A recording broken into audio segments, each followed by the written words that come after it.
আসসালামু আলাইকুম ভাই। ওয়ালাইকুম আসসালাম ভাই। ভাই আপনার নামটা কি? আমার নাম সুবহান ব্যাপারী। আপনি কয়টা গরু আনছেন আজকে? কোরআন ছিল ১৭ টা। ১৭ টা। তো বিক্রি হয়েছে ২-১ টা? একটা বিক্রি হয়েছে। একটা বিক্রি হয়েছে। হ্যাঁ। তো আজকে এই ১৭ টা গরুর ভিতরে একটু গরুর দামগুলো যদি একটু দেখাইতেন। কোন গরুটা কিরকম এগুলা দাম? এগুলা সাহিওয়াল করে সবাই ভাই। হ্যাঁ, ৯০ ৯৫ করে সবাই আছে ভাই। ৯০-৯৫। হ্যাঁ। তারপরে ওইগুলা? এগুলো আছে ১০৫ ১০। ১০৫-১০ মানে হ্যাঁ। ১,৫,০০০ ১০,০০০ টাকা। হ্যাঁ। তারপরে যেগুলো আছে? এগুলো আছে এরকমই দামি ভাই। এগুলো আছে বেশি একটু। এগুলো ফ্রিজিয়ান এগুলো বেশি। এগুলা কত করে? এগুলো একটা ২০। ১,২০,০০০ না? হ্যাঁ, হ্যাঁ। আচ্ছা, তো আজকে গরু বেচছেন যে একটা সেটা কত টাকা বিক্রি করছেন? ১,০০,০০০ টাকা বিক্রি করছে। ১,০০,০০০ টাকা। তো আপনি কত বছর গরুর ব্যবসা করেন? ২০ ২৫ বছর ভাই। ৩০-৩৫ বছর, ২৫ ২৬ বছর। ২৫-২৬ বছর। তো বর্তমান গরুর ব্যবসা কেমন চলতেছে? বেশি ভালো না ভাই। বাজার কি নরম? নরম হয়। তো এই ২৫-২৬ বছরে গরুর ব্যবসার আপনার একটা অভিজ্ঞতা থেকে কিছু বলেন দর্শকদেরকে। কি বলবো ভাই অভিজ্ঞতার কি আছে দাদা? মানে এই ব্যবসা করতে হলে কি আগে আপনি কি মানে আপনার পারিবারিকভাবে নাকি আপনি নিজেই একা করেন? আমি নিজে আমার ভাই ব্রাদার। ভাই ব্রাদার আগে করতো। তো সেখান থেকে এই ব্যবসাটা শেখা। হ্যাঁ, হ্যাঁ। গরুগুলো কোথা থেকে আসে? এগুলো পাবনা থেকে। সবই পাবনা থেকে আসে? পাবনা থেকে আসে, চুয়াডাঙ্গাতে আসে, বরিশালেতে আসে, কত জায়গাতে আসে। ওইখান থেকে আপনার গৃহস্থলীর কাছে কেনেন নাকি হ্যাঁ, হ্যাঁ। পাইকারি কিনে নিয়ে আসেন? গেরস্তের কাছে কিনি, ব্যাপারীর কাছে কিনি। ২ ভাবেই কিনে নিয়ে আসেন। হ্যাঁ। তো আপনাদের এই হাটেতে গরু কিনে কোথায়, কোথায় যায়?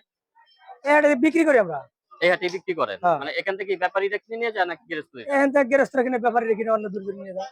এই টেপাখোলা হাট থেকে মানে যে গরুগুলো বিক্রি হয়, হ্যাঁ, দেখা যায় যে ঢাকায়, তারপর হ্যাঁ, কোথায়, হ্যাঁ। কোথায় যায়? কুমিল্লা, চাঁদপুর, নোয়াখালী, ফেনী, এইসব চিটাগাং, চিটাগাং এইসব হ্যাঁ, জায়গাও যায়।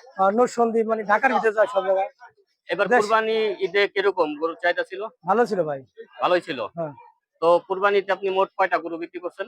গরু বেশি অনেকটি ভাই, গুণে আছে, গোনা আছে। হিসাব ছাড়া। হিসেব ছাড়া। যেহেতু ব্যাপারী ট্রাক ভরে, হ্যাঁ, হ্যাঁ। ভরে আনছেন বিক্রি করছেন। তবে বিক্রি আছে। হাটটা এবার ফরিদপুরে ভালোই গেছে। হুম।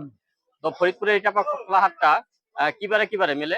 মঙ্গলবারে মিলে গরু হাট। শুধু মঙ্গলবারে? হ্যাঁ। সকাল থেকে কয়টা পর্যন্ত গরু পাওয়া যায়? সন্ধ্যা পর্যন্ত পাবে। সকাল থেকে সন্ধ্যা পর্যন্ত। হুম। তো মোটামুটি এখানে কি আপনারা বেশি দাম চান নাকি না, না, যা দাম চান সীমিত চাই ভাই, সীমিত।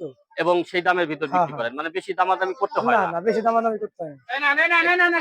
তো প্রিয় দর্শক, আপনারা এতক্ষণ ভাইয়ের মুখ থেকে শুনতে পাইলেন যে কুরবানির হাটটা কিন্তু টেপাখোলা হাটে কিন্তু বিশাল বড় একটি হাট গেছে এবং এখানে কিন্তু প্রচুর পরিমাণে বেচা কেনাও হয়েছে।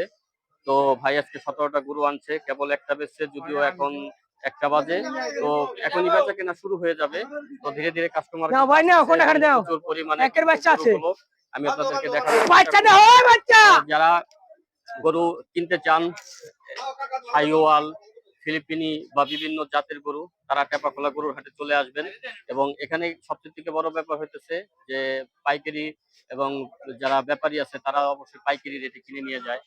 তো তখন আপনারা কিন্তু একটা মোটামুটি মানে বেশি দামাদামি করতে হয় না, কারণ এরা সীমিত দাম চায়, সীমিত দামের ভিতরেই কিন্তু এরা বিক্রি করে। তো আশা করি আপনারা চলে আসবেন টেপাখোলা গরুর হাটে।